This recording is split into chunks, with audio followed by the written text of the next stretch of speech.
Bonjour et bienvenue dans La Niche, le podcast bienveillant sur les aventures canines.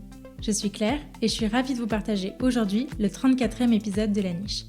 La Niche est un podcast qui aborde les thèmes divers et variés qui entourent le monde canin et qui se veut bienveillant, inspirant, construit et positif. Toutes les 2 semaines, je vous partage mes conversations avec des personnes passionnées. Elles viennent raconter à mon micro les expériences et aventures qu'elles ont vécues avec leurs chiens, leurs réussites, leurs plus beaux moments, mais aussi leurs difficultés et les leçons qu'elles en ont tirées. Aujourd'hui, je suis ravie de vous partager ma conversation avec Élise Julliard. Élise est photographe professionnelle, spécialisée notamment en photographie animalière. Dans cette discussion, elle nous raconte son parcours avec Riley et nous parle des dessous du métier de photographe. De sa formation en matériel, en passant par la gestion d'une séance avec des poilus, vous saurez tout du métier de photographe animalier. En bonus, Élise nous partage ses meilleurs conseils pour que vous puissiez faire vos plus belles photos de vacances avec vos loulous pour cet été. Alors que vous soyez déjà humain d'un chien ou que vous vous apprêtiez à le devenir, cet épisode est pour vous. Mais je ne vous en dis pas plus et je vous invite tout de suite à rejoindre ma conversation avec Élise. Juste avant ça, je profite de cette introduction pour vous annoncer que comme l'année dernière, le podcast prend une pause bien méritée pour cet été. Je vous souhaite donc un très bel été, une super écoute de tous les épisodes que vous avez pu rater cette année et je vous dis à septembre pour de nouvelles aventures canines. Salut Élise. Salut. Tu vas bien ? Oui, et toi ? Oui, ça va bien. Eh ben merci de m'accueillir chez toi et moi je suis ravie de t'accueillir sur La Niche. Eh ben merci de ton accueil et puis merci de ton invitation surtout. Bon, avec plaisir. On va commencer par les présentations. Qui es-tu Élise ? Eh ben Élise, enchantée. Je suis photographe animalier entre autres et je suis l'humaine de Riley, un petit toutou adorable et coquin. Alors est-ce que tu peux nous le présenter ? Qui est Riley ? Donc Riley, c'est un jeune border collie qui a un peu moins de 2 ans, qui vient du Doubs, très exactement. Et donc il est arrivé en fin 2020, donc avant le 2e confinement à la maison, qu'on l'a accueilli. Et puis bah voilà, depuis on découvre les joies d'avoir un chien comme lui. Ok. Alors du coup, je voulais revenir un peu sur ton expérience antérieure avec les chiens avant de l'avoir, ce que je fais à tous mes épisodes. Comment ça s'est fait pour toi ? Est-ce que tu as toujours grandi entourée de chiens ou pas du tout ? Est-ce que c'est ton tout premier arrivé dans ta vie ? Comment ça s'est fait ?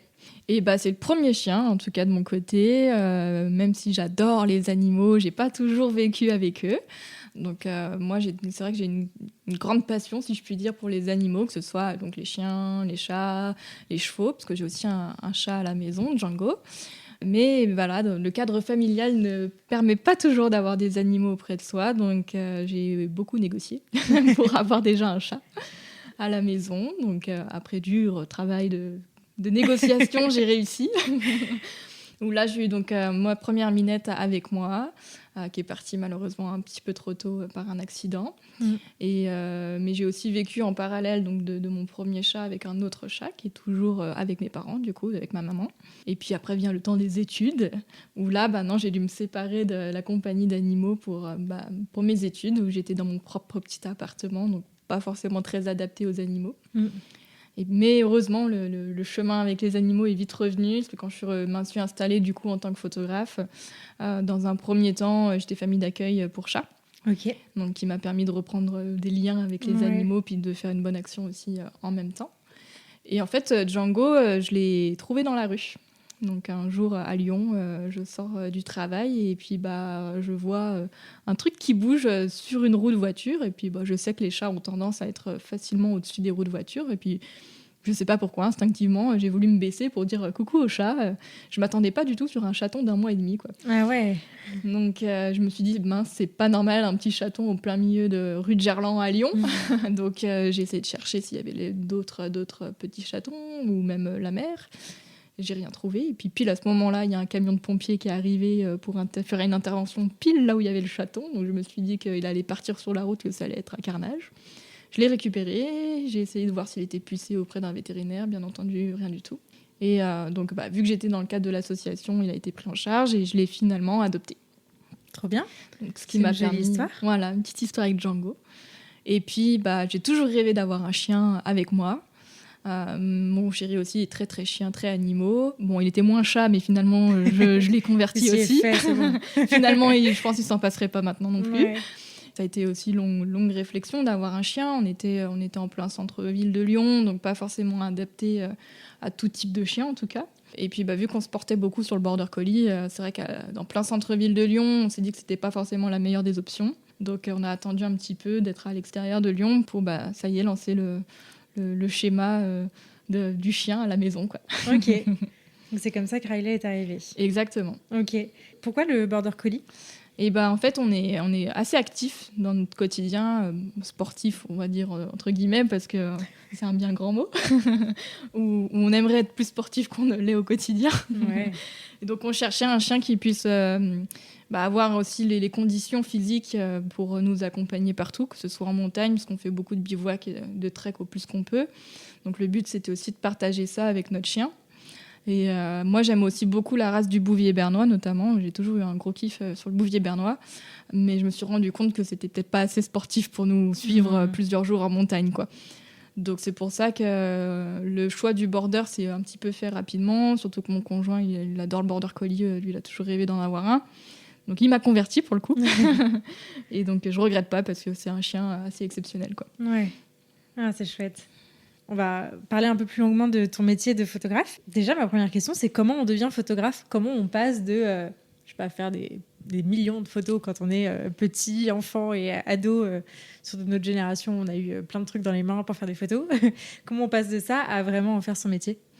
Et en fait, il n'y a pas vraiment de schéma type pour devenir photographe parce qu'il n'y a pas nécessairement l'obligation d'avoir une formation particulière. Il suffit juste de monter son entreprise et de déclarer son immatriculation en soi. Donc, tout le monde peut le faire, entre guillemets. Moi, j'ai fait un cursus scolaire, notamment en BTS, pour approfondir la technique en photographie. Mais en soi, tout le monde peut être photographe en allant à la chambre des métiers ou à la chambre des artistes en fonction de ce qu'ils veulent faire, quoi. Ok, d'accord. Voilà. Donc moi, c'est vrai que j'ai fait le choix de vraiment orienter mon parcours scolaire là-dedans. Parce que dès la fin du collège, je me suis dit, OK, je veux être photographe. Donc j'ai tout orienté, le lycée et puis les études là-dedans. Et puis après les études, comme tout le monde, du coup, comme tout photographe, il faut s'y matriculer. Ouais, ok. Qu'est-ce qui a fait déclic en fin de collège où tu t'es dit, je veux faire ça comme métier ? T'as croisé quelqu'un, t'as croisé la route de photographe ou pas du tout ? Pas du tout. Alors c'est vrai que mon papa il faisait beaucoup de photos pendant mon enfance, en argentique du coup à l'époque, et il me montrait beaucoup de diapositives. On faisait des soirées diapos à la maison.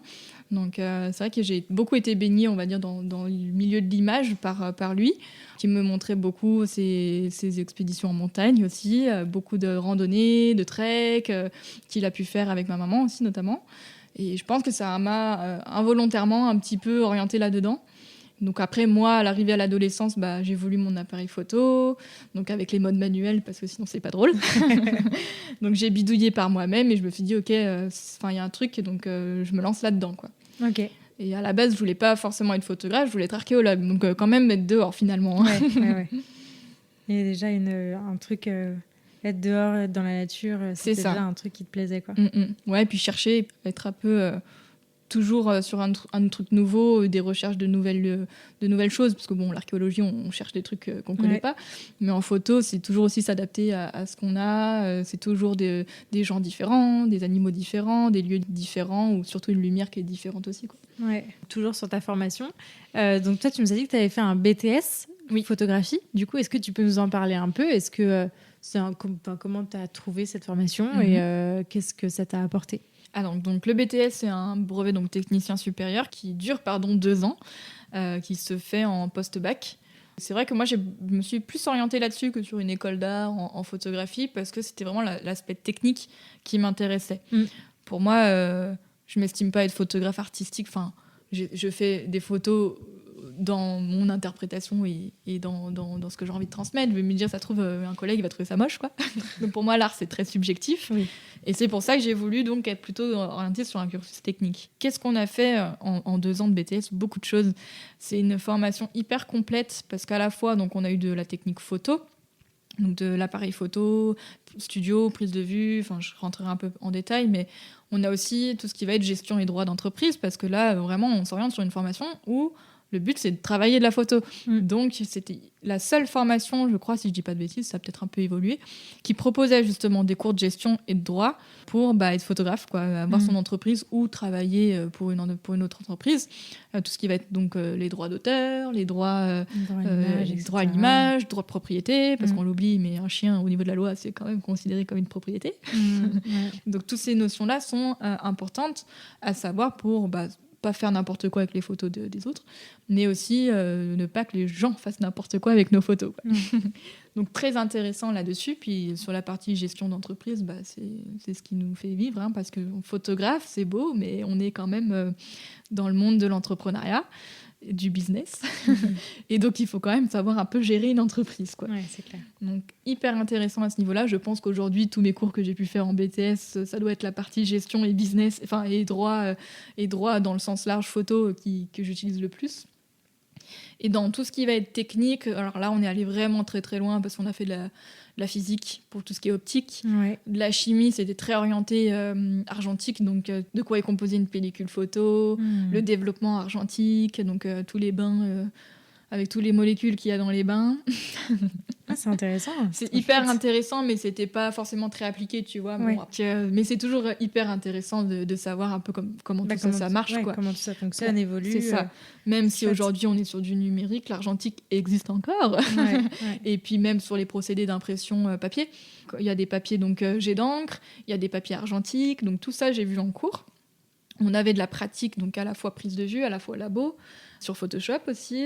Le but de travailler sur Photoshop, ça a été d'imprimer sur papier. Donc on a travaillé sur toute la chaîne de A à Z, de la prise de vue au traitement numérique sur les logiciels, pour que la finalité, ça soit sur un papier et que ce qu'on a photographié avec telle couleur, que sur l'écran, ça soit à peu près similaire et que sur papier, ça soit pas une couleur qui n'a rien à voir, quoi. Donc il fallait que tout soit cohérent quand même. Et puis après, on avait vraiment de la technologie au sens propre, donc tout ce qui va être technique de matériel, c'est là où j'ai un peu appris les systèmes de sauvegarde aussi informatiques. On avait aussi des notions de performance informatique pour pouvoir travailler sur Photoshop notamment, même si c'est un peu survolé, ça permet d'avoir un peu des notions.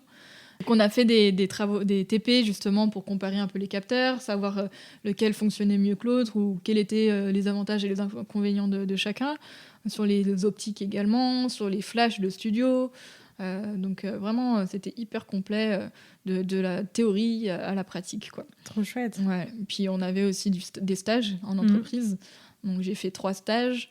Il y avait des stages obligatoires et un stage libre. Donc, le stage obligatoire, je l'ai plutôt orienté dans du studio parce qu'on nous demandait des schémas d'éclairage. Donc je le sers plus aujourd'hui, mais ça permet aussi de comprendre la lumière. Et puis aussi la relation clientèle, mine de rien, parce qu'on était avec des gens, des vrais gens, qui venaient faire leur séance photo. Un stage obligatoire en labo ou en retouche. Donc moi, je l'ai orienté en retouche, avec une super entreprise qui m'a même formée. Donc merci encore. Et puis le dernier stage, moi, je l'ai fait en journalisme, en presse. Donc où là, j'étais dans un journal et puis j'ai intervenu sur des news éphémères ou sur des articles mensuels aussi. Donc je suivais aussi les journalistes pour faire les photos de leurs articles, quoi. Ok. Trop cool. Donc c'est vraiment une formation que je recommande quand on veut vraiment se lancer dans le métier, parce qu'il y a toute cette partie gestion, droit, qu'il n'y a pas dans toutes les formations et qui est juste indispensable si on veut vivre de la photo, quoi. Ouais.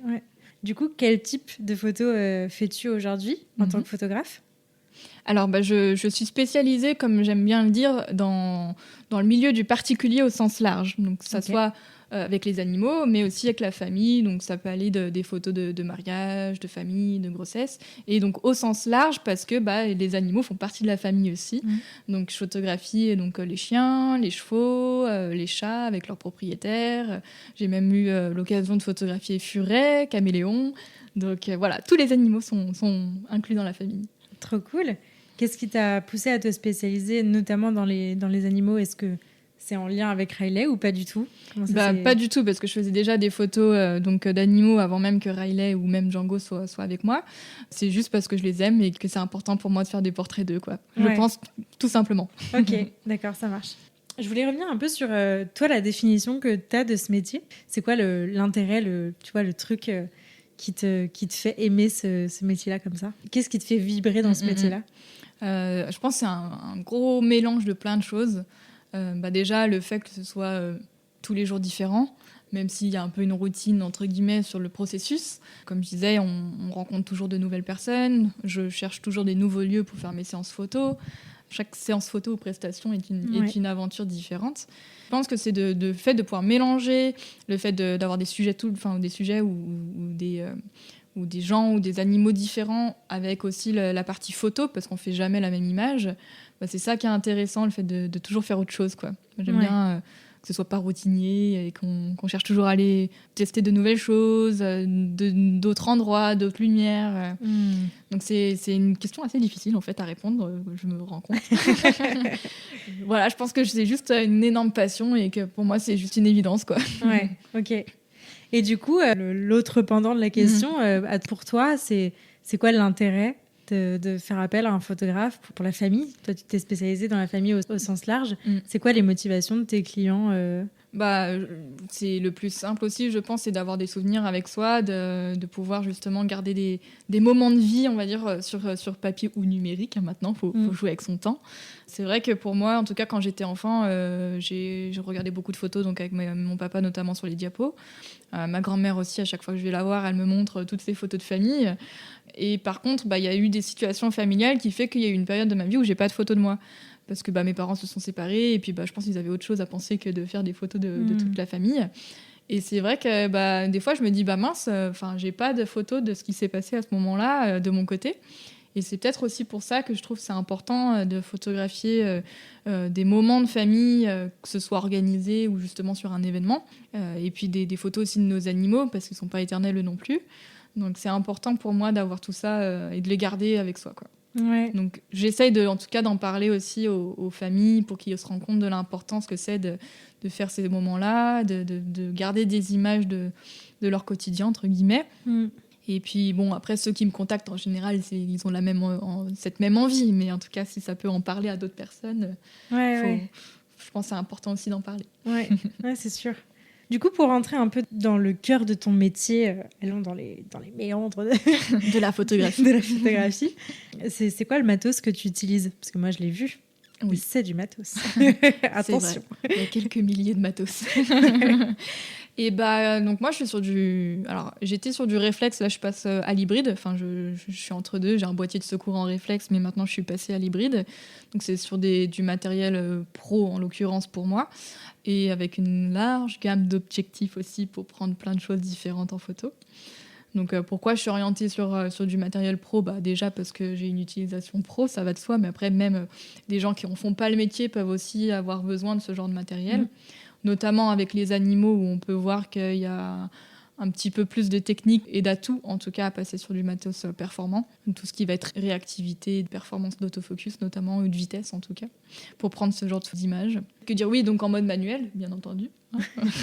Oui. Tu as fait un stage, donc tu sais de quoi on parle. Oui. C'est beaucoup plus rigolo d'ailleurs. Une fois qu'on teste, après, c'est beaucoup plus rigolo. Le fait de pouvoir choisir ses réglages, c'est chaque photographe, que ce soit amateur ou pro, a sa propre interprétation du lieu. Il y a plein de façons différentes d'évoquer une scène et chaque réglage ne donne pas le même résultat, quoi.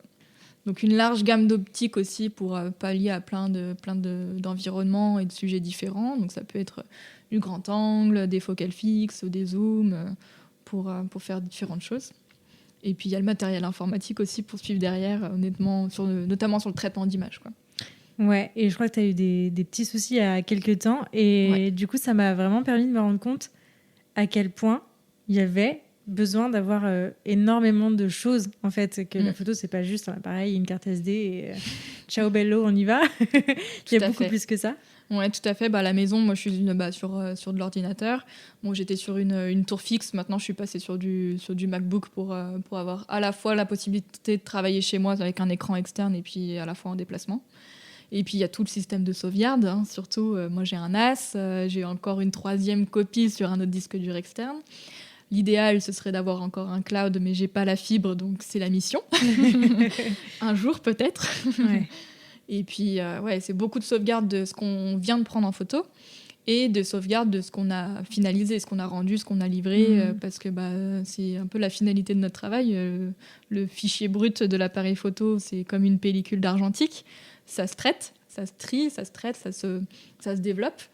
Et le fichier final, il faut le garder parce que c'est la trace du photographe, quoi. Comment ça se passe en gros, est-ce que tu peux revenir un peu sur toutes les étapes de ton travail? Okay. Parce que j'imagine que c'est pas juste tu fais la séance photo, tu prends la photo, tu envoies la photo. Est-ce que tu peux nous en parler un peu? En gros, comment ça se passe? Le processus. Ouais. Et déjà, donc dans un premier temps, souvent on contacte soit par email, soit par téléphone. Donc pour avoir déjà des infos sur les séances photos, c'est déjà un petit peu avoir des renseignements sur son animal, s'il est par exemple craintif de certaines situations, s'il est OK avec des congénères, avec des êtres humains, avoir un peu des informations sur qui est leur animal, qui eux ils sont également, et puis leur relation aussi entre eux. Ça après j'ai des questionnaires que j'envoie en général pour avoir des traces écrites et ne pas oublier d'informations importantes pour le jour de la séance photo. Et donc un peu en fonction de tout ça, je vais pouvoir orienter après sur le lieu où on peut faire la séance photo. Par exemple, si un chien, il a peur de l'eau, on va éviter de faire la séance photo au bord d'un lac ou d'une rivière. S'il n'est pas OK avec des congénères, je vais plutôt orienter dans les lieux calmes, peu fréquentés, tôt le matin en l'occurrence. Voilà, plein de petits détails qui sont importants à savoir pour faire une séance photo dans de bonnes conditions, quoi. Pour tout le monde au final, aussi pour le chien et puis pour les propriétaires. Et donc après, une fois que tout ça un petit peu est abouti et qu'on a calé la séance photo, donc le jour de la séance photo, déjà on prend un petit peu le temps de discuter, d'échanger, de marcher un petit peu. Si je vois que le chien il est un petit peu méfiant de ma présence, on marche, on se déplace pour on se détend un peu. Voilà, qu'il soit tranquille. On éparpille un petit peu des friandises et certains chiens sont un petit peu sur la réserve. Et ce qui fait qu'après, ils s'adaptent rapidement à ma présence, quoi. Parce que j'imagine que la plupart des chiens, à part le mien, n'ont pas l'habitude de voir un humain allongé par terre avec un appareil photo, quoi. Donc ça peut être aussi un petit peu intimidant pour les animaux, quoi. Donc on prend le temps, au début en tout cas, de faire connaissance, entre guillemets. Ouais, carrément. Et puis donc une fois que ce petit, on va dire cette installation elle est faite, donc là je vais commencer à repérer un petit peu dans l'environnement les coins sympas pour faire des photos. Je commence souvent par des portraits tranquilles du chien, surtout s'il est calme au début. Souvent je demande aussi des fois qu'ils aient promené un petit peu le chien, notamment avant la séance photo pour qu'il se décontracte un peu. Puis si je vois par contre c'est une pile électrique, dès le début je vais peut-être le faire un peu en mouvement, qui se décharge un petit peu, et comme ça il est plus tranquille après derrière. Ouais. En fait c'est que de l'adaptation d'une séance photo où je m'adapte au caractère de l'animal. Donc il n'y a pas de schéma type, encore une fois. Tout est dans l'improvisation aussi un petit peu en fonction des autres. Ouais. Non, c'est chouette. Donc j'imagine en plus que tu dépends aussi vachement du temps, de la lumière, des horaires, etc. C'est ça. Etc. C'est sûr que si c'est le déluge de pluie, pour tout le monde, on reporte la séance photo. Après, un ciel gris, par exemple, pour les photos d'animaux, c'est parfait, parce que la lumière, elle est diffuse de partout, elle est très douce, donc pour moi, c'est des conditions idéales pour faire des photos. C'est plus facile, on va dire, à gérer, niveau lumière. Après, quand il fait grand ciel bleu, surtout en plein été, on va privilégier les lumières très tôt le matin ou très, très tard le soir, au niveau du lever ou du coucher de soleil. Et puis avec les animaux, il y a aussi le paramètre température, parce que notamment les chiens, ils sont beaucoup plus sensibles à la chaleur. Donc c'est sûr que s'il fait canicule ou même à 30 degrés, il fait trop chaud pour un chien, quoi. Donc j'ai plutôt tendance à faire les séances photos en dehors de l'été. Plutôt soit l'hiver, c'est l'idéal, parce que pour la température c'est parfait pour eux. Après le printemps, l'automne, et puis vraiment s'il y a des gens qui insistent pour l'été, c'est vraiment très très tôt le matin ou très tard le soir, ou un jour où il fait pas chaud, quoi. Ok. Et donc du coup, tu fais ta séance. Voilà, je réalise beaucoup de photos. Ouais. Ça dure combien de temps? Est-ce que tu travailles au temps? Est-ce que tu travailles à la photo? Combien de photos tu fais sur une séance comme ça? Alors après, avec les animaux, moi j'ai deux séances types qui vont dépendre soit des projets, soit du nombre d'animaux qui sont présents. Donc j'ai une première séance photo qui fait à peu près 45 minutes à 1 heure. Donc ça, c'est vraiment le temps de prise de vue. Bon, au-delà, avec un seul chien, ça fait beaucoup. Donc pour leur attention, moi j'ai tendance à plutôt faire des sessions de ces ordres-là. Et puis il y a un certain nombre de photos qui va être déjà inclus dans ce temps de présence, qui vont être remis, qui vont être livrés de coup au propriétaire. Là, sur une séance comme ça, moi, j'en fais au moins 500 de photos, parce que y a tellement de mouvements à prendre. Je fais des photos posées. Si les chiens ils sont OK pour faire des photos en action, on fait des photos en action. Il y a des photos faites avec le propriétaire. Donc, il y a plusieurs environnements possibles, et pour faire un large choix de photos, quoi. Tout dépend après des besoins aussi, naturellement. Ouais. Et puis après, j'ai une autre formule où là, c'est plutôt sur 1h30 à 2 heures de séance photo. Donc dans ce cas de figure-là, c'est plutôt conseillé s'il y a 2 ou au moins 3 chiens, en tout cas, là, pour qu'on ait le temps avec chacun, de faire des portraits individuels, de faire des photos ensemble. Ça demande un petit peu plus de temps pour avoir un large choix aussi, quoi. Les photos de groupe, entre guillemets, ça demande un peu plus d'organisation et de technique, donc c'est pour ça que ça demande un peu plus de temps. Il y a un truc que tu as dit qui m'intéresse beaucoup, c'est la manière dont tu t'adaptes à chacun. J'imagine que sur, par exemple, 1 heure de séance photo, tu fais pas 1 heure à mitrailler avec le chien qui te regarde. Comment ça se passe? Est-ce que tu fais des pauses? Comment est-ce que tu t'adaptes à l'animal que tu as en face? Est-ce que tu t'es formé aux signaux de communication aussi pour détecter quand le chien il en a marre, là, genre vas-y, va faire autre chose ou pas? Comment tu fonctionnes là-dessus? Et déjà, en début de séance, je vais aussi avoir tendance à voir avec le propriétaire s'il pratique des activités avec son chien, s'il lui a appris des tours, ce genre de choses. Ça me permet un petit peu d'orienter aussi la séance photo en fonction.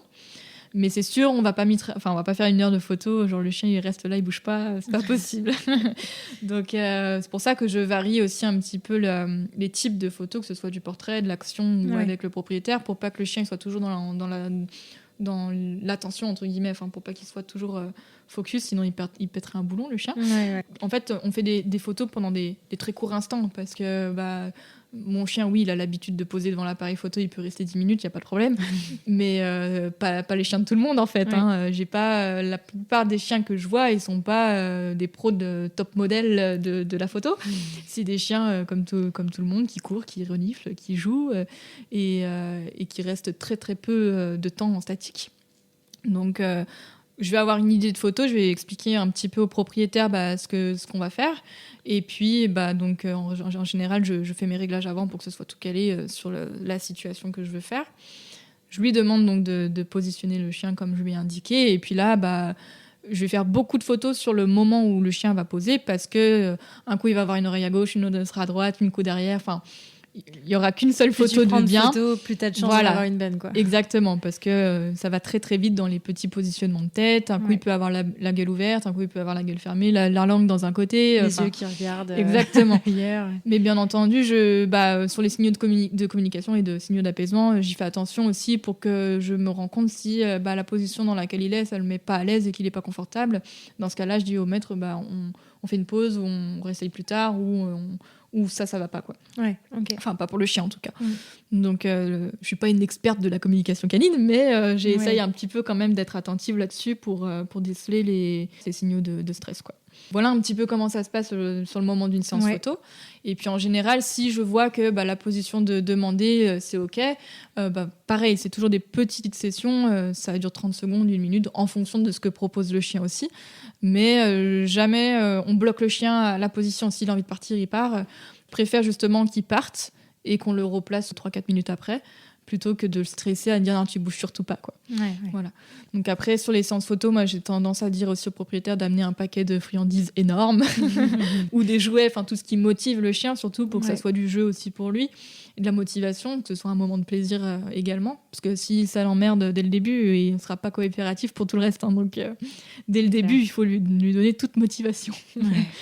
Et donc, quand le chien il tient une pause et que je sens, par exemple, soit qu'il est un peu la bougeotte, ou qu'il n'a pas forcément l'habitude de rester en statique, je propose souvent au propriétaire, pour le maintenir en position, de lui donner justement toutes les 10 secondes une friandise, par exemple. Il n'y a pas de chronomètre, mais voilà, dès que je sens que le chien il peut potentiellement peut-être partir, mais qu'il y a moyen de le garder encore un tout petit peu, je lui dis attendez, récompensez-le un petit peu.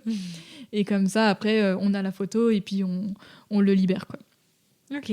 Et toujours sur le processus de ta séance, comment ça se passe pour toi? Est-ce que tu as une photo en tête, ou est-ce que tu t'adaptes vraiment à ce que tu as sur l'instant? Comment ça s'articule un peu ce que tu peux avoir en tête? Moi, je sais que je fonctionne beaucoup comme ça. Je visualise beaucoup, je projette beaucoup ce que je voudrais avoir. Et c'est pareil pour le podcast, d'ailleurs. Je fonctionne beaucoup comme ça. Et puis après, il y a la réalité qui te propose d'autres choses.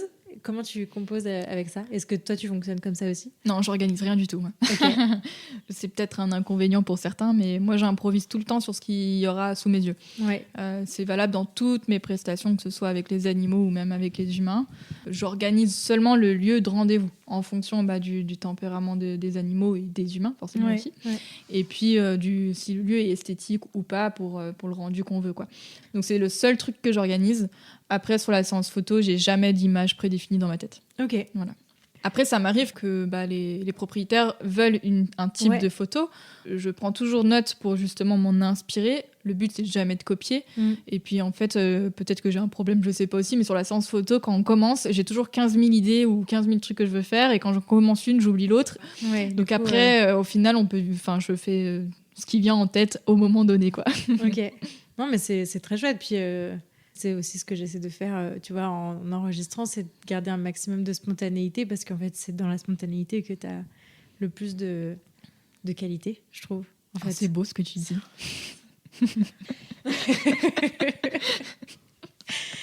Non, mais je trouve que le rendu est pas le même en fait quand tu prépares hyper bien. Les deux peuvent être très bien, mais je trouve que dans la spontanéité, il y a un truc qui fait que tu as saisi un instant et je pense que c'est aussi tout le but. C'est ça. De ce métier-là. Ouais, et puis je suis quelqu'un qui improvise tout le temps et je peux jamais dire il y aura tout le temps cette photo, c'est pas possible. Ouais. Déjà parce que j'ai jamais les mêmes idées, il y a jamais les mêmes lieux, jamais la même lumière. Et puis peut-être qu'un propriétaire veut telle photo qu'il a vue sur internet, mais qu'avec son chien c'est pas possible en fait parce que physiquement il a pas envie ou parce que ça le stresse ou quoi que ce soit. Donc toujours s'adapter à l'animal surtout quoi. Ok. Est-ce que tu considères que c'est possible de faire une séance photo avec tous les chiens? Est-ce que, je sais pas, un chien qui pourrait avoir des troubles du comportement, qui pourrait être réactif ou âgé ou justement super chiot, etc. Est-ce que pour toi, c'est faisable quand même? Ou est-ce qu'il y a des choses que tu isoles un petit peu et auxquelles tu préfères pas donner suite parce que tu t'en sens pas? Et pour moi, tous les chiens peuvent être pris en photo, peu importe leur éducation, comportement, âge, pathologie aussi. Oui. Bon, bien sûr, si le chien il a envie de me manger, peut-être pas, mais pour une question de sécurité aussi. Pas besoin d'un chien hyper obéissant, même la plupart des chiens que je rencontre, ils sont pas obéissants en claquant des doigts. S'il faut, parce qu'ils sont pas à l'aise à être détachés, on les garde attachés, et c'est pas grave, c'est ok. On garde la laisse, on garde le collier, et puis après, ça fait partie de la prestation aussi d'enlever en retouche le collier et la laisse. Donc c'est tout à fait faisable de faire une séance photo avec des chiens qui sont très jeunes du coup parce qu'ils sont pas encore d'éducation, ou en tout cas c'est les prémices. Ouais. Et c'est aussi ok avec les chiens âgés qui peuvent moins bouger, on s'adapte, hein, c'est pas grave. Oui, avec un chien qui est très âgé ou qui est malade, je vais pas lui faire courir ou sauter au-dessus d'un tronc, hein, normal. On s'adapte. Avec les chiens réactifs aussi, donc après tout dépend un peu du degré de la réactivité aussi, c'est pareil, hein. Donc j'ai déjà réalisé une séance photo avec une jeune chienne qui était réactive, congénère et aussi humain. Donc j'étais déjà au courant avant la séance photo, hein. On avait c'était des propriétaires qui m'avaient contacté avant même que leur chiot arrive pour un bon cadeau sur une séance photo. Et puis quand le chiot est arrivé, ils se sont rendus compte qu'il y avait des petits soucis de social, qui a commencé à avoir de la réactivité. Donc ils ont un petit peu tardé, ils se sont dit mince, on va pas pouvoir la faire cette séance photo. Mais je suis contente parce qu'ils m'ont quand même contactée en me disant mince, on a la séance photo de prévue, mais voilà, il y a ces soucis de comportement. Et je fais mais on s'adapte, il n'y a aucun souci. Et puis on fait les photos. Donc la chienne, je savais qu'elle n'était pas du tout à l'aise avec la présence d'autres humains ou même d'autres chiens. Donc on a choisi un lieu hyper calme, tôt le matin, du coup, pour éviter toute fréquentation qui pourrait la mettre en stress. Et ce que j'ai fait pour qu'elle ait confiance aussi en moi, surtout un être humain par terre allongé, donc tout ça. Là, on a pris beaucoup de temps. J'aurais dit, pas de souci, avant de commencer les photos, on va échanger. Déjà, c'est vous qui allez venir vers moi et pas moi qui vais venir vers eux. Donc, pareil, elles ont jeté plein de friandises au pied de leur chien pour que tranquillement on s'approche. Donc, en plus, elle a été suivie avec une éducatrice en positif. Donc, ils avaient toutes les clés pour que ça fonctionne bien. Et puis, donc, dès que je voyais que la chienne n'était pas à l'aise et qu'elle allait déclencher, je reculais. Ils allaient faire un petit tour, et puis pareil. Et puis au bout d'un moment, c'est moi qui jetais les friandises par terre. Et puis au bout d'un moment, elle courait sur moi pour faire les photos. Ok, trop cool. Il faut juste prendre le temps, je pense, c'est s'adapter, toujours s'adapter. Ouais. Donc cette chienne-là, on l'a pas détachée du coup, parce que question de sécurité, elle est restée en collier avec une laisse pour la prise de vue.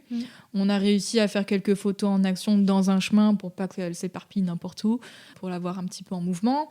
Donc comme ça permettait aussi de cadrer, de sécuriser la séance photo avec un chien qui a des petits soucis de social, mais bon, on fait avec, quoi. Ouais. Ok, c'est très cool. Très très chouette. Ça, c'est pour tout ce qui relève vraiment de la séance photo en elle-même. Est-ce que tu peux nous parler de l'après-séance ? Qu'est-ce que tu fais ? Ça, c'est la partie créativité photographe numéro 2, on va dire. Là où on va pouvoir y mettre un petit peu sa touche artistique. Donc, sur les séances photos avec les animaux, donc dans un premier temps, il va y avoir tout ce qui va être déchargement des cartes mémoire, qui prend un certain temps, surtout qu'on fait 3 sauvegardes. Enfin, j'en fais 3 en tout cas. Enfin, même 4 si on compte. Il y a le déchargement sur l'ordinateur. Donc là où je travaille dessus, sur le disque de travail. Directement après, je fais une sauvegarde donc, sur le NAS, qui est en système où il y a 2 disques durs qui copient en double les données. Et parce qu'on n'est jamais trop prudent d'un éclair ou que celle d'une coupure de courant qui pourrait griller le NAS, je fais une 3e sauvegarde sur disque dur externe. Ok. Voilà. Et en fait, je vais travailler uniquement sur ma copie qui est sur mon ordinateur, mais comme ça, si jamais mon ordinateur il lâche, j'ai encore les photos sauvegardées ailleurs, quoi. Donc une fois que ça c'est fait, ça prend en général quelques temps quand même. Après, donc ça va être la première étape, ça va être de trier les photos ou de sélectionner en tout cas les plus jolies. Donc sur une séance photo comme ça, en général, j'en sélectionne entre 50, 60 à peu près. S'il y en a plus, je me limite pas en nombre. Ça dépend aussi du chien et des propriétaires, puis de tout ce qu'on a pu faire. Donc le tri est une bonne étape déjà. Et après, ça va être de faire un premier traitement sur les logiciels comme Lightroom notamment, pour déjà un petit peu, on va dire, développer l'image. Parce que le fichier brut, donc moi je shoot en RAW, le fichier brut de l'appareil photo en numérique, j'aime bien le comparer entre guillemets à la pellicule argentique. Il faut le développer pour que ça révèle l'image, quoi. Ok. Donc en numérique, pareil, on fait le développement, ce qui me permet déjà dans un premier temps sur les photos sélectionnées de montrer un petit peu le travail qui a été fait donc avec les propriétaires. Et sur leurs photos qu'ils auront préférées, leur sélection, là, je vais finaliser la retouche en allant beaucoup plus loin sur le rendu d'image, en enlevant les colliers, en enlevant la laisse, ce genre de choses, pour vraiment rendre un truc artistique, quoi. D'accord, ok. Voilà. Donc après, c'est beaucoup de travail sur retouche. Donc là, on compte à peu près une demi-heure par photo sélectionnée, quoi. Ok, d'accord. Ok. Et ensuite, tu livres...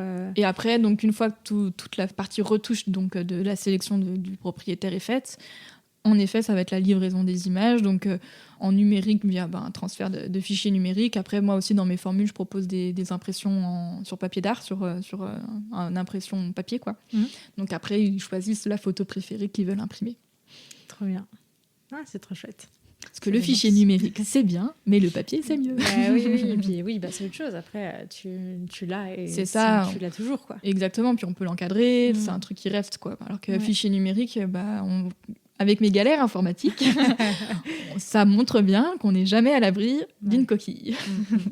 C'est clair. J'ai pas perdu de fichier parce que j'ai beaucoup de sauvegardes, mais peut-être que tout le monde n'a pas autant de systèmes de sauvegarde et que c'est important aussi d'avoir du papier, quoi. Ouais. Non, c'est clair. Mais c'est vrai que je trouvais ça important de parler de ce qu'il y a dans les coulisses de ton métier, parce que effectivement, c'est aussi ce qui justifie amplement le prix des prestations aussi, parce que c'est un coût. Tout ça, j'imagine, c'est beaucoup d'investissement, c'est beaucoup de temps passé. C'est ça. Et c'est très très loin de juste l'heure passée en séance. Il y a un vrai travail derrière, quoi. Oui, c'est ça. En fait, beaucoup pensent qu'on fait juste appuyer sur un bouton, je caricature, mais il y a beaucoup d'investissements de matériel, on se rend pas compte, mais rien que mon matériel photo, je parle même pas du système de sauvegarde ou de l'ordinateur, il y en a pour entre 10 et 15 000 euros. Wow. Tu rajoutes un ordinateur qu'il faut performant pour pouvoir traiter un gros lot de photos. Si on fait qu'une séance photo par semaine, pas de souci. Non, mais moi, j'en suis pas à ce rythme-là, avec les mariages d'autant moins. Donc il faut un ordinateur quand même assez puissant pour pouvoir traiter des milliers de photos par mois, quoi. C'est pas juste une petite séance photo par-ci par-là, quoi. Ouais, c'est clair. Et puis tout le système de sauvegarde, hein, rien que le NAS sans les disques durs, ça coûte entre 800 et 1000 euros. Donc voilà, après on rajoute les disques durs. C'est un gros investissement. Je pense qu'on est facilement aux alentours de 20 à 25 000 euros de matériel, quoi, dans l'activité. Ouais. Et ça, c'est que pour faire son métier, parce qu'après il y a tout ce qui va être l'imprimante ou les systèmes informatiques pour livrer les galeries, les systèmes de comptabilité et de gestion, les systèmes d'impression de papier. Enfin, il y a pas mal de choses annexes aussi à côté, quoi. Ouais. Les abonnements au Photoshop, et oui. etc. Et puis une bonne voiture pour pouvoir aller en prestation aussi. Donc ouais, c'est pas un métier gratos. Oui, c'est aussi là. Enfin, tu vois, tu parlais au tout début. Du fait qu'il n'y a pas de formation nécessaire, un minimum requis en tout cas pour exercer le métier de photographe et qu'il faut juste se déclarer. Mais je pense que le professionnalisme de ce métier, il est là-dedans aussi. Il est dans l'investissement que tu mets, dans tout l'après, quoi, l'arrière photo, quoi. Oui, il y a plein de choses qu'on n'imagine pas quand on s'y matricule. Ça, on l'apprend soit parce qu'on arrive à des expériences loupées qui font mince, ouais, j'avais pas fait de sauvegarde, j'avais perdu toutes les photos de mes clients. Ça m'est jamais arrivé, ouf. Je touche du bois. Parce qu'on n'est jamais à l'abri quand même, donc je touche du bois. Ouais.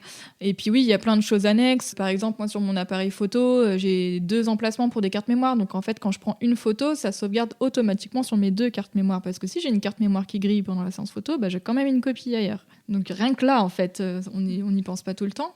Et puis après, ça va être sur 2 boîtiers différents. Comme ça, si j'ai un boîtier qui me lâche, j'en ai un deuxième. Donc pour pas se retrouver à pas pouvoir bosser ou parce qu'on a le couteau sous la gorge, on peut pas racheter du matériel le jour où il clash et qu'on en a besoin tout de suite, quoi. Ouais. Donc c'est beaucoup d'anticipation aussi niveau matériel et investissement. Et un point important, j'aimerais bien le préciser. Oui, bien sûr. Les assurances professionnelles aussi. Prenez une assurance professionnelle. Non, c'est clair, c'est trop important. J'imagine que tu fais aussi beaucoup de séances photo avec ton chien, avec Riley. Comment ça se passe à ce moment-là ? Est-ce que c'est pareil qu'avec tes clients ou pas du tout ? Comment ça se déroule ? Oui, Riley est habitué depuis qu'il a ses 2 mois à être pris en photo, ça c'est vrai. Donc du coup, maintenant, il a un peu l'automatisme dès qu'il est pris en photo à être plutôt tranquille. Ça, c'est l'avantage. Mais pour autant, c'est très difficile que moi, je le positionne et que je fasse les photos en même temps. Donc là, j'ai souvent mon conjoint qui vient avec moi. C'est moi qui vais... En fait, c'est un peu comme une séance photo, du coup, avec des propriétaires. C'est-à-dire que je vais dire à mon chéri, tiens, je voudrais faire une photo de Riley là, est-ce que tu peux me le positionner et tout et tout. Mais bon, c'est un peu plus facile parce que Riley a l'habitude de tenir les positions longtemps, quoi. Et on peut s'éloigner de lui aussi sans que c'est d'interférence. Parce qu'avec les propriétaires, des fois, leur chien, dès que tu t'éloignes un tout petit peu, surtout dans un lieu qu'ils connaissent pas, ils vont bouger. Donc dans ce cas-là, je dis restez auprès de votre chien et puis c'est pas grave. Après, moi je fais un montage photo je fais une photo avec propriétaire et sans propriétaire et puis après ça me permet de rattraper en fait des éléments ou alors on le supprime en retouche aussi. Les joies de Photoshop. D'accord, donc, je comprends. Tu peux dézoomer la photo que tu me disais tout à l'heure. Okay. Voilà, mais tout ça, ça prend du temps. Oui, donc ouais. Là aussi, on est sur une justification aussi des prix de séance, quoi. Ouais, c'est clair. Donc oui, Riley a l'habitude d'être pris en photo dans des environnements divers et variés, du statique, de l'action. Ça c'est vrai qu'il a l'habitude, quoi. Puis je profite, il est jeune, donc il a encore toute sa fougue. Photogénique en plus. Il paraît. Oui, il y a un point sur lequel je voulais revenir aussi, qui je trouve est vachement important dans le métier de photographe, c'est l'effet thérapeutique que ça peut avoir. Alors je pense à quand en tant qu'humain on apparaît sur les photos et qu'on se voit en photo, parce que c'est toute l'image de soi qui apparaît là, qui peut être différente ou pas de ce qu'on a en tête. Mais aussi sur nos animaux, ça permet aussi de les voir autrement, de les voir un peu sublimés par le travail de quelqu'un d'autre, d'un œil extérieur. Est-ce que tu peux nous en parler ? Est-ce que c'est un point important pour toi dans ce métier-là ? Alors, c'est vrai que c'est un grand sujet, la photothérapie. Je dis vraiment, entre guillemets, le thérapie, parce que je ne suis pas thérapeute. Ouais. Déjà, il faut vraiment faut en avoir conscience. En tant que photographe, des fois, on peut s'imaginer qu'on est un peu magicien, mais pas du tout, en fait. On fait vraiment des photos de ce qu'on voit. En tout cas, chaque photographe a sa sensibilité et il retranscrit ce qu'il voit de sa manière. Mais pour autant, on n'est pas des interprètes, quoi, si je puis dire. Donc c'est vrai que le côté thérapie est très délicat. Moi, je préfère ne pas me lancer dans cette démarche-là. Je sais qu'il y a d'autres photographes qui le proposent, des séances photothérapie notamment en estime de soi et ce genre de choses. Donc moi, j'ai pas du tout les connaissances là-dedans. Après, c'est vrai que même moi, quand je demande, quand entre collègues, on inverse un peu les rôles et qu'on se met devant l'objectif, c'est toujours un peu délicat de se voir en photo. Ouais. Surtout qu'en fait, nous, quand on se regarde dans le miroir, on voit une image qui est inversée parce que la réflexion du miroir inverse le sens de l'image. Alors que quand on prend une photo, c'est la personne telle qu'elle est et telle que tout le monde nous voit et qui n'est pas la même que ce que nous, on se voit dans le miroir. Ouais. Donc c'est là où ça peut justement un peu perturber et être étrange de temps en temps. Mais après, en tant que photographe, on est là aussi pour voir soit pas forcément le profil le plus beau, mais les postures qui mettent mieux en valeur certaines morphologies. Donc ça, c'est des choses qu'on adapte pour pouvoir justement, pas forcément rendre une photo plus belle, mais au moins que la personne se sente bien sur l'image, quoi. Ouais. Donc après, on s'adapte et on fait un peu en fonction de ce qu'on a comme environnement. Ça peut être de s'asseoir, d'être debout, de courir. Enfin, il y a plein de choses possibles, mais des angles aussi de vue. Et puis la lumière aussi va jouer sur le modelage de la peau et de les morphologies aussi. Donc c'est complexe.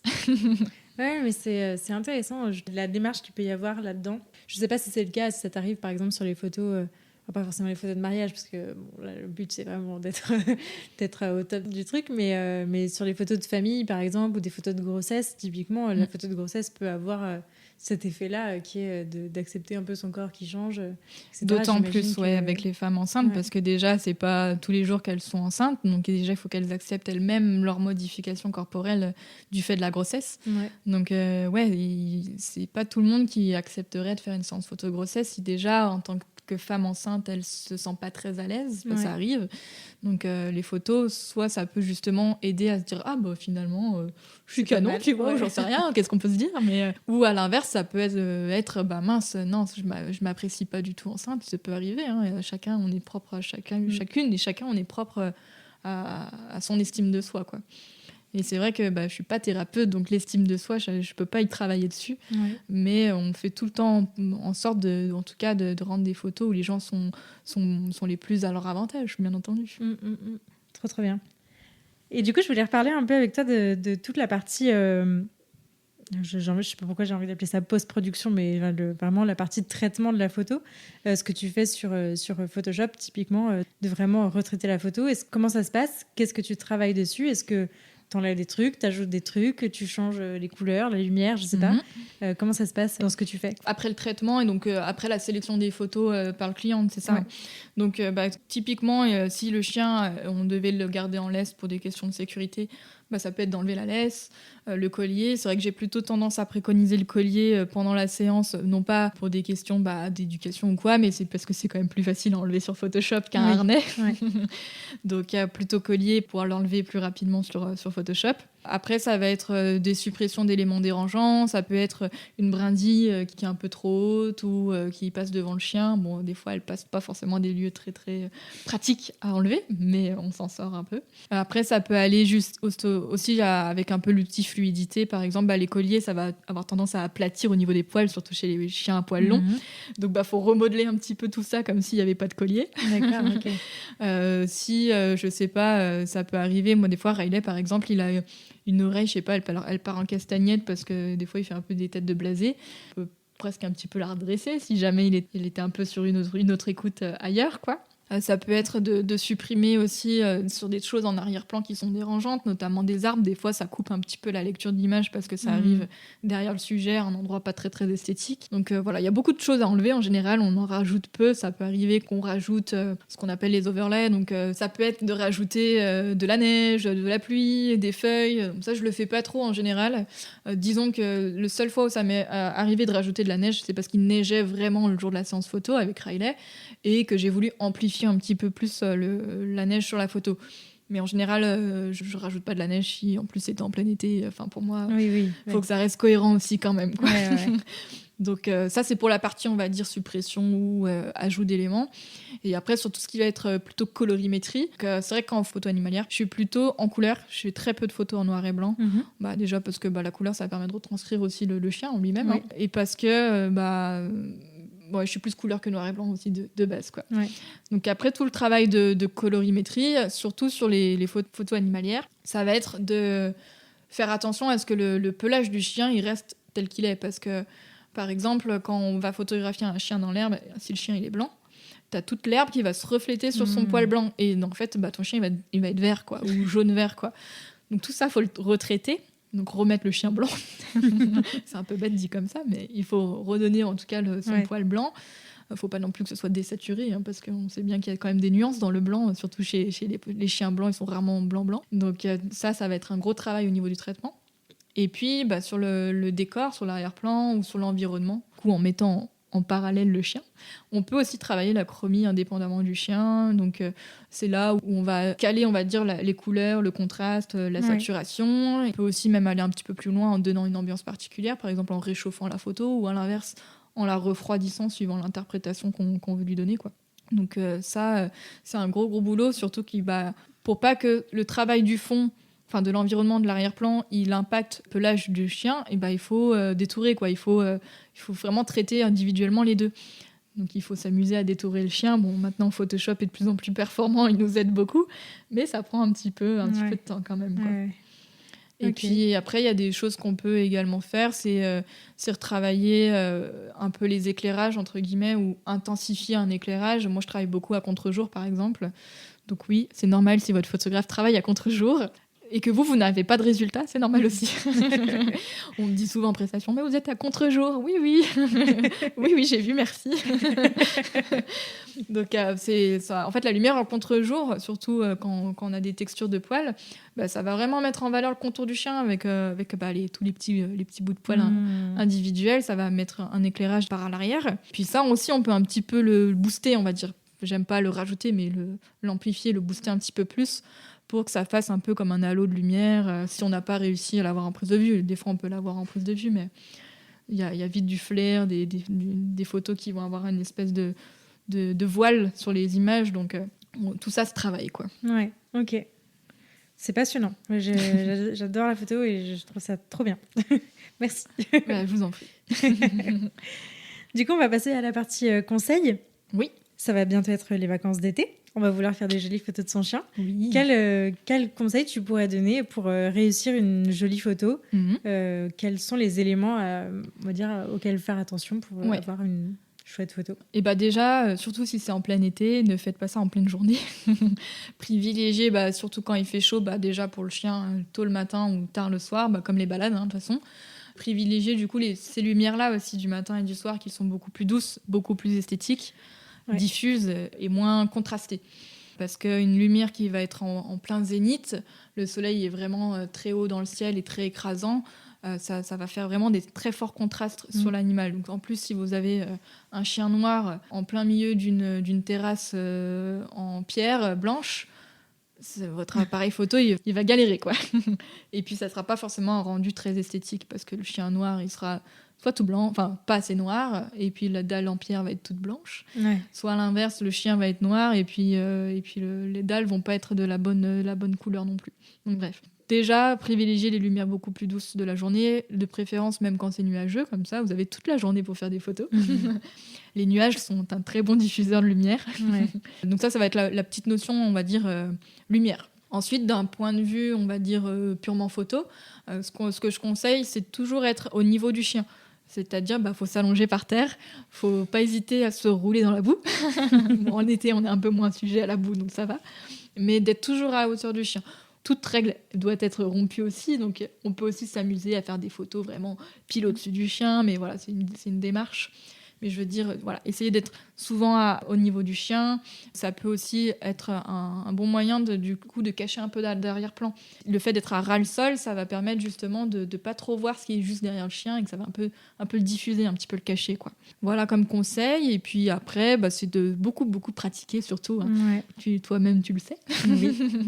de beaucoup pratiquer. Et puis que si on n'est pas à l'aise avec un chien qui veut poser, rien n'empêche de faire des photos de lui sur ce qu'il fait sans avoir à le diriger, quoi, de le prendre sur le vif. Déjà, ça sera un très bon exercice parce que les photos en mouvement, c'est ce qu'il y a de plus dur au final, d'un point de vue technique. C'est ce qui est le plus compliqué à gérer et pour le photographe et pour le matériel aussi. Et niveau matériel, du coup, tu recommanderais quoi ? Est-ce que tout ça s'applique avec des photos faites au téléphone ? Ou est-ce que c'est vraiment spécifique parce que tu conseilles vraiment d'avoir un appareil photo ? C'est quoi ta philosophie là-dessus ? En soi, on peut faire des photos avec tout, même avec un téléphone. Tout dépend en fait du rendu qu'on veut.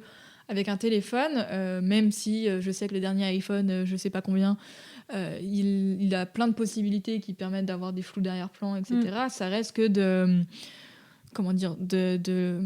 l'interprétation numérique. C'est pas optique. Les flous d'arrière-plan chez un photographe, c'est pas de l'ajout Photoshop. Il y en a qui le font aussi, mais à la base, c'est optique. Du vrai, c'est de l'optique. Donc, c'est pas le même rendu, quoi. C'est pas la même finalité. Donc, oui, on peut faire des photos avec le téléphone. Il y aura peut-être un peu moins de réactivité pour des photos en action, par contre. Peut-être plus facilement pour des photos posées. Après, si on veut vraiment faire de la photo d'action, là, ouais, je recommanderais quand même d'investir dans du matériel. J'aurais pas de modèle à préconiser. C'est sûr que plus on va monter sur du haut de gamme et plus ça sera performant et adapté. Le petit constat qu'on a fait il y a quelques jours, du coup, pour le podcast, il a fallu que je passe devant l'appareil photo avec Riley. Et donc, c'est mon chéri qui s'est amusé à faire les photos. Et en fait, il a pris son boîtier. J'aurais pu lui passer le mien, mais en fait, il a pris le sien. Et en fait, on se rendait compte qu'il avait beaucoup moins de réactivité par rapport à mon matos. Et en fait, c'est là où je me suis rendu compte de l'importance du boîtier aussi pro, c'est qu'il y a beaucoup plus de marge de manœuvre en termes de suivi d'autofocus, en termes de cadence rafale aussi, même si on n'est pas toujours en appui long sur la détente, avec un chien en action, mieux vaut quand même avoir la possibilité de prendre beaucoup de photos très rapidement, quoi. Donc ouais, il y a aussi un petit peu des contraintes techniques quand on peaufine, quand on va plus loin, ça va être nécessaire après de monter en gamme sur du boîtier. Donc soit que ce soit sur du réflexe, soit de l'hybride. Le bridge aussi, ça peut y jouer. Après, c'est plus la contrainte optique sur les bridges qui va être limitant. Parce qu'on aura moins d'amplitude optique, notamment de flou d'arrière-plan, ce genre de choses. Ok. Trop bien. C'est passionnant. Moi, je peux continuer encore 2 heures comme ça. Vas-y, il n'y a pas de problème. Tu fais aussi des stages d'initiation à la photo. Oui. J'en ai suivi un il y a presque 1 an maintenant. Déjà ? Ouais, c'était en juin. Tu te rends compte ? Ah ouais. Ça fera 1 an quand l'épisode sortira. Punaise, c'est fou. Et je voulais en parler parce que j'ai trouvé ça vraiment très cool et je voulais mettre en avant aussi le fait que tu proposes ce type de prestation. Est-ce que tu peux nous en parler ? À qui ça s'adresse ? Qu'est-ce qu'on fait pendant ce stage ? Et là, donc toi, tu as eu l'honneur ou pas, mais de faire, on va dire, une initiation à la photographie, on va dire avec ce que j'appelle les réglages manuels avec le triangle d'exposition, parce que donc il y a des boîtiers avec le grand public qui permettent de faire des photos en mode automatique. Donc pour le coup, il y a juste à appuyer sur un bouton. Et puis, il y a, quand on passe sur du réflexe ou même du bridge ou de l'hybride, on a aussi la possibilité d'avoir des réglages manuels. Et donc là, c'est le photographe qui décide les réglages pour faire sa prise de vue. Donc, en effet, on propose des stages d'initiation à la photographie en réglage manuel. Donc, le but, ça va être de comprendre le triangle des expositions, à savoir l'ouverture du diaphragme, c'est quoi, ça sert à quoi, la vitesse d'obturation, qu'est-ce que ça fait également. Et le dernier point, ça va être la sensibilité ISO, donc, qui existe aussi sur les pellicules argentiques pour ceux qui connaissent, et en numérique également. Donc c'est les 3 paramètres fondamentaux pour faire une photo, en fait. Bon, il y a d'autres réglages qui vont à peu près s'affiner ensuite d'un point de vue technique pour la mise au point, le focus, etc. Ouais. Mais ces 3 paramètres-là, ils sont obligatoires pour faire une photo, tout simplement. Donc, je propose des initiations à ce niveau-là. Et peut-être qu'à terme, je vais peut-être réfléchir aussi à aller plus loin, en fait, après l'initiation, pourquoi pas sur des stages en retouche ou en traitement d'image, ou même sur une thématique, que ce soit du portrait du animalier ou des photos de portraits d'humains. Ça peut être aussi, donc pourquoi pas, en fonction de s'il y a des gens intéressés. Je serai là. Je te le dis. Oh, c'est gentil. Non, c'était trop cool. Donc, je voulais en parler parce que moi, ça m'a vraiment appris les bases de la photographie avec un appareil autre que mon téléphone et des appareils que j'avais pu avoir entre les mains. Donc c'est chouette, je trouve, quand on s'offre un appareil photo. Moi, c'était le cas. Je me suis offert ça pour mes 25 ans. Et donc, je trouvais fondamental d'apprendre à s'en servir et pas de faire que de la photo en automatique parce que c'est beaucoup moins rigolo. Ça fait un peu peur, c'est un peu technique, etc. Mais une fois qu'on a passé le cap, je trouve ça vraiment intéressant. Donc, ouais, et puis c'est comme quand on apprend à conduire une fois qu'on on a les automatismes après, quoi. Exactement. Ouais. Ok. Du coup, je vais te poser maintenant la question signature de ce podcast. Qu'est-ce que ça a changé à ta vie d'avoir un chien et qu'est-ce qui t'apprend et t'apporte au quotidien ?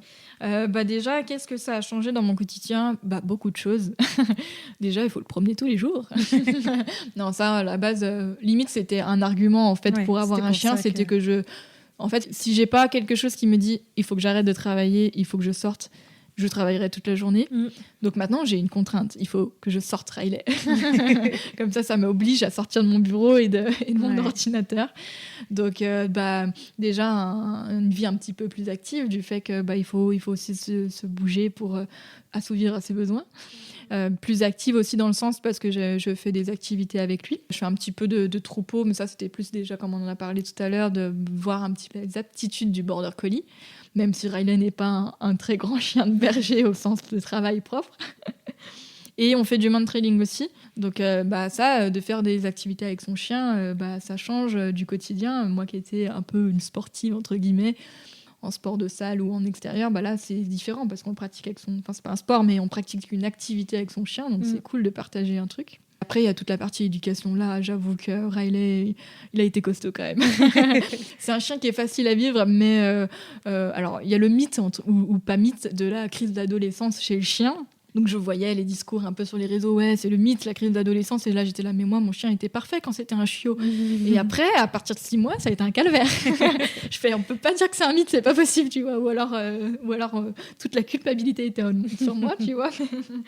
Il s'est passé quelque chose en tout cas. Ouais, c'est ça. À partir de 6 mois, on a vu qu'il y avait un cap différent. C'était plus du tout le petit chiot. Mais disons quoi, il y a eu purement un changement. Le petit chiot commençait à vouloir autre chose, quoi, à prendre ses aises, à courir le plus loin possible et à ne pas revenir surtout. Donc beaucoup de travail à ce niveau-là. Et puis du fait que c'est un chien aussi de berger, il y a eu pas forcément de la prédation au sens pur, mais c'est un chien qui est très sensible. Donc voilà, c'est tout ce panel-là de l'éducation ou au moins de la désensibilisation pour travailler. Et c'est vrai que ça, moi, je connaissais pas du tout. Pas du tout. Donc j'ai appris beaucoup de choses là-dessus. Et puis ça permet justement de mieux comprendre ton chien, mieux de se comprendre soi-même aussi, de mieux gérer même nos propres émotions en tant qu'humain. Parce que si le chien il a pas envie, au lieu de s'énerver, on est là, bon, quel stratagème je peux mettre en place pour pouvoir collaborer avec mon chien. C'est clair. Et du coup, au niveau de ton métier, qu'est-ce que Riley a changé dans ton appréhension de la photo animalière ? Et c'est vrai qu'il m'a beaucoup aidée dans la partie notamment photo animalière parce que le fait d'avoir un chien, on se rend compte de beaucoup de choses, notamment au niveau de sa communication. C'est des choses que j'ai encore plus remarquées et appliquées, en tout cas en photographie avec d'autres chiens, notamment sur les signaux d'apaisement, ce genre de choses. Même si j'avais des notions avant, là, ça allait un petit peu plus loin. Et surtout sur l'approche, comment arriver à faire la photo qu'on avait en tête et guider le propriétaire pour qu'il amène le chien en fait à collaborer et à faire ce qu'on attend de lui, entre guillemets. Quoi. Bien entendu, après, le chien est libre de faire ce qu'il veut, parce que s'il n'a pas envie, il n'a pas envie. Mais voilà, c'est tous les stratagèmes, justement. Bon, le chien, il n'a pas envie, mais qu'est-ce que je peux faire pour quand même essayer d'y arriver tout en guidant le propriétaire, quoi.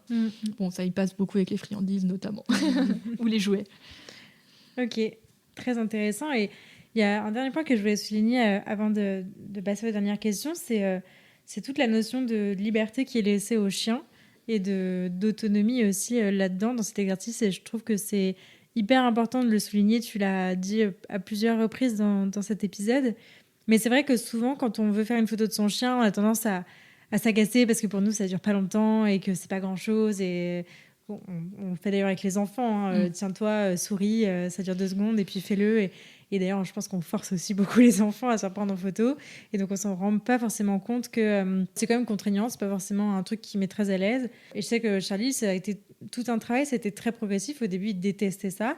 Maintenant, quand il voit l'appareil photo, il sait que ça va être bonbon et tout. Le jackpot. Le jackpot qui va tomber. Donc, il est super et il tient bien et tout. Et c'est cool. Mais je trouve que... Voilà, il y a quand même une notion d'autonomie et de liberté qui est importante là-dedans et que c'est pas juste on prend une photo d'un chien, il faut son consentement et il faut qu'il puisse être libre de ses mouvements. Et je trouve ça intéressant de le souligner. Oui, c'est ça. Et puis plus on motive aussi le chien. Et puis d'ailleurs, c'est valable aussi avec les enfants. Moi, aucune photo de famille n'est posée. C'est-à-dire que je vais donner des indications aussi de choses à faire. Mais le but, c'est qu'ils n'aient pas vraiment l'impression d'être là en mode on pose pour faire des photos. Il faut que ce soit vivant, il faut qu'il y ait des choses à faire, occuper l'esprit pour oublier cette partie mince. Il y a un photographe qui me photographie, je suis trop pas à l'aise. La première, quand je suis devant l'appareil photo, si le photographe me guide pas ou me parle pas, je suis crispée. Mais par contre, voilà, le but, c'est d'échanger, de mettre à l'aise, et que ce soit avec les humains. Et puis avec les chiens, ça va être aussi de collaborer avec eux. Donc s'ils n'ont pas envie, moi je les bloque pas. Donc c'est beaucoup de patience, parce que même si le chien, on lui a demandé un truc, il le fait pas, ou il maintient pas la position, faut prendre sur soi, ok, on le laisse faire, on va lui jeter 2-3 friandises qui se détendent un petit peu, puis on va réessayer après. Et puis à force de patienter, de collaborer, d'essayer des choses pour qu'il soit ok, et on arrive à faire des chouettes choses. Et puis s'il a pas envie, on fait autre chose. C'est ça aussi que j'ai beaucoup appris finalement avec Riley, parce que toujours dans cette belle période de l'adolescence chez le chien, mythe ou réalité, c'est qu'il y a eu une période, on dit souvent avec le border, il faut quand même beaucoup de travail mental. Et j'avais beau essayer de lui apprendre des trucs, il avait pas envie, ça le faisait chier comme un rat mort, quoi. Il bâillait, il partait, donc je voyais très bien que ça l'intéressait pas. J'étais là, mais comment je vais dépenser mon chien mentalement si même les tricks, il s'en fout, tu vois. Et c'est pas grave, on a attendu, et puis 6 mois après, il était ok pour le faire. Voilà. Donc on s'adapte, s'il a pas envie de le faire à ce moment-là, on lâche la pression, et puis on fait autre chose. Ouais. Ok, trop cool. Je pense qu'on pourrait encore en parler beaucoup trop longtemps. Est-ce qu'il y a des ressources que tu aimerais partager à nos auditeurs ? Des ressources, alors pas de livres chez moi. Je n'aime pas du tout lire. Mais il y en a plein. Ouais, mais c'est pas moi qui lis. Donc je serais plutôt film, notamment séries, films sur plein de choses, pas forcément que sur l'animalier. Mais il y a un film qui m'a beaucoup touchée. Ça s'appelle, je crois, si je dis pas de bêtises, c'est Seabiscuit. C'est l'histoire en fait de Seabiscuit, c'est un cheval qui a vraiment existé, de cheval de course. Mais hormis cette histoire de cheval de course, c'est un peu le parallèle entre l'histoire de ce cheval et l'histoire du jockey, parce qu'ils ont tous les deux un peu été cassés par la vie, et finalement ils ont réussi à être des champions, quoi. Et c'est tout un peu cette philosophie que j'aime bien dans ce film. L'histoire est assez sympa, et comme voir un petit peu tous les parcours de philosophie de vie qui peuvent être en réalité aussi, parce que c'est une histoire vraie, si je dis pas de bêtises, ou peut-être un petit peu fiction-réalité, quoi. Mais en gros, peu importe ce qui se passe dans la vie, il y a toujours de quoi rebondir, et puis d'y arriver, quoi. Donc un beau film pour l'histoire, et puis c'est aussi un petit peu dans le monde animalier, même si c'est pas forcément dans le plus beau des milieux animaliers, mais c'est une belle histoire quand même, quoi. Ok, très bien. Je mettrai ça en barre d'infos. Où est-ce qu'on redirige les auditeurs qui souhaiteraient suivre ton travail ? Et principalement sur mon site internet, quand j'essaye de le mettre à jour. Sinon, là où c'est le plus facile de voir un petit peu continuellement des nouvelles photos, ça va être sur mon compte Instagram. Donc, j'ai un compte Instagram qui va être dédié à mon travail de photographe animalier, et aussi partie famille. Et puis il y a Riley aussi, il a son petit compte d'Instapette. Oui. Moi, je mettrai tout ça en barre d'infos. Vous pourrez retrouver tous les liens à cet endroit-là.